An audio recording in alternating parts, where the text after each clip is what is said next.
para repercutir essa percepção do Fed, das condições da economia americana. Eu converso agora ao vivo com a economista-chefe da Lifetime Investimentos, Marcela Kawauchi.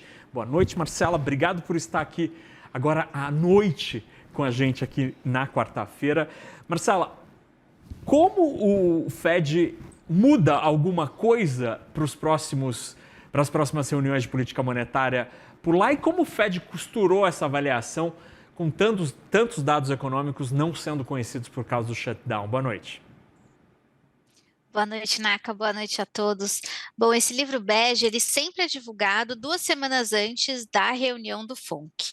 Dessa vez, ele ganha uma importância ainda maior, porque a gente, por conta do shutdown nos Estados Unidos, a gente tem um vazio de dados. É como se os economistas e o Banco Central americano estivessem aí operando por aparelhos, já que a gente está com a visão prejudicada.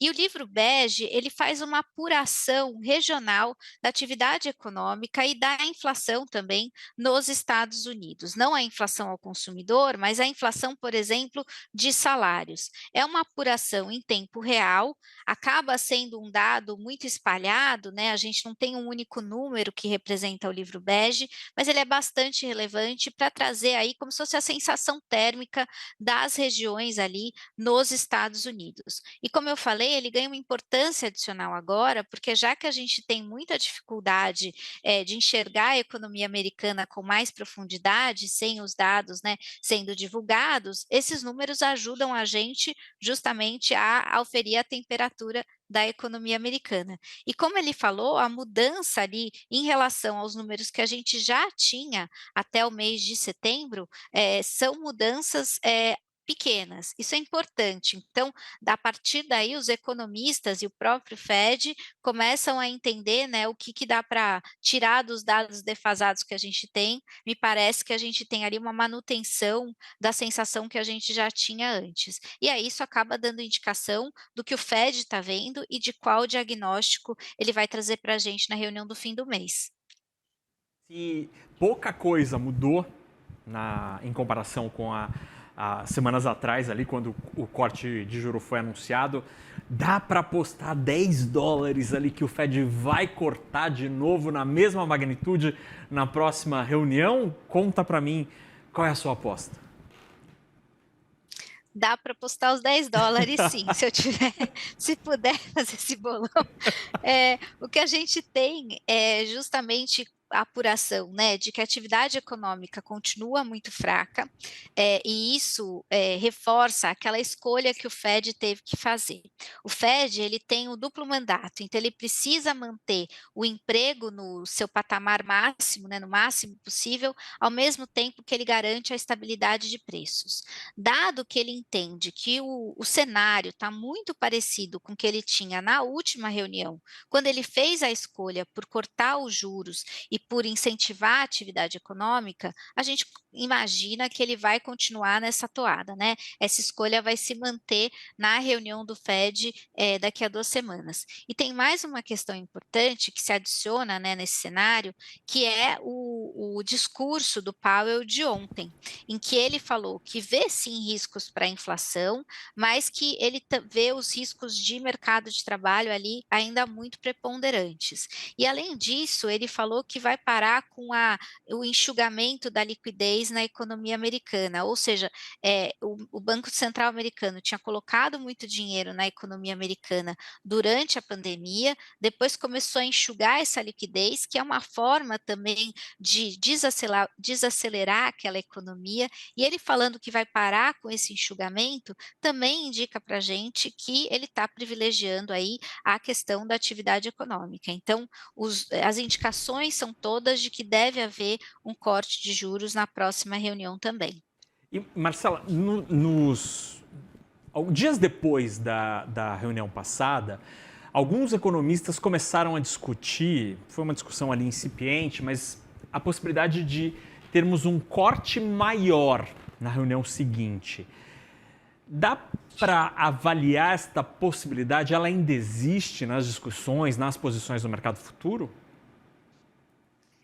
Essa possibilidade de corte um pouco maior, ela acaba sendo afastada, porque existe um limitador importante à possibilidade do Fed, de incentivar aquela economia. E esse limitador está na inflação. A gente sabe que as tarifas têm um caráter inflacionário importante, afinal de contas, todos os produtos importados chegam mais caro para o consumidor final e para as empresas também que importam insumos. Dessa forma, a inflação, ainda que o Fed entenda que ela deva acontecer de forma temporária, ou seja, ela cresce e depois volta para aquela tendência de convergência à meta que a gente via até o final do ano passado, ela funciona como um limitador. O que eu quero dizer é que o Fed não pode incentivar demais a economia, porque ele corre o risco dessa inflação temporária começar a se transformar em algo mais permanente, e aí no duplo mandato dele, ele tem que olhar as 2 coisas. Então ele pode privilegiar a atividade econômica sim, mas ele não pode deixar de lado essa outra questão. Então esse limitador faz com que eu não acredite que o corte venha com 50 pontos base. Agora vale lembrar também que no dia 24 está marcada a divulgação do CPI, que é o dado de inflação ao consumidor. É o único dado que o Escritório de Estatísticas americano vai divulgar durante o shutdown. E se esse número vier aí com uma surpresa muito positiva, ou seja, com uma inflação muito abaixo do que estava sendo esperado, aí sim a gente pode ter que rever esse prognóstico. Tá, então a gente fica aguardando este único dado, a única produção de estatística em meio a esse shutdown. Como é que o Brasil deve reagir se confirmado este cenário de um novo corte? A gente pode esperar a volta da queda do dólar ou a guerra comercial e as incertezas fiscais aqui do Brasil acabam se sobrepondo a este movimento do Fed? A gente tem 2 vetores bastante importantes ali pesando sobre a moeda, né. Por um lado, as incertezas relacionadas à economia americana e a possibilidade de corte de juros acabam favorecendo a nossa moeda. E foi isso que fez com que o real brasileiro passasse lá dos 6,20, 6,30 no final do ano passado, para aquele patamar de 5,30 que a gente via até 2 semanas atrás. Mas a gente tem uma questão doméstica muito relevante, que é a questão fiscal. E isso acaba desvalorizando a nossa moeda, né? Funciona como um vetor negativo para o real. Então a gente vai ter que ver qual que vai ser a evolução desses 2 vetores.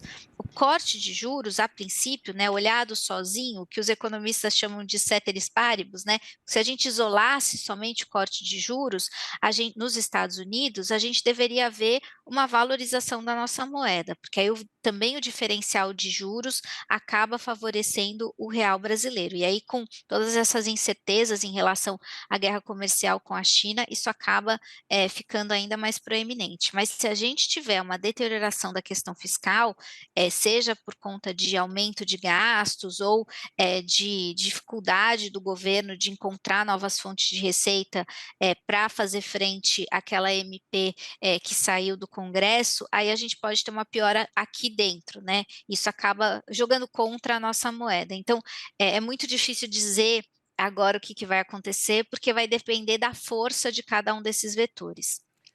Muito bem, a gente conversou com a economista-chefe da Lifetime, Marcela Kawauchi, a quem agradeço muito por estar aqui à noite, agora, à noite oficialmente aqui com a gente no Money. Marcela, obrigado pela conversa, como sempre.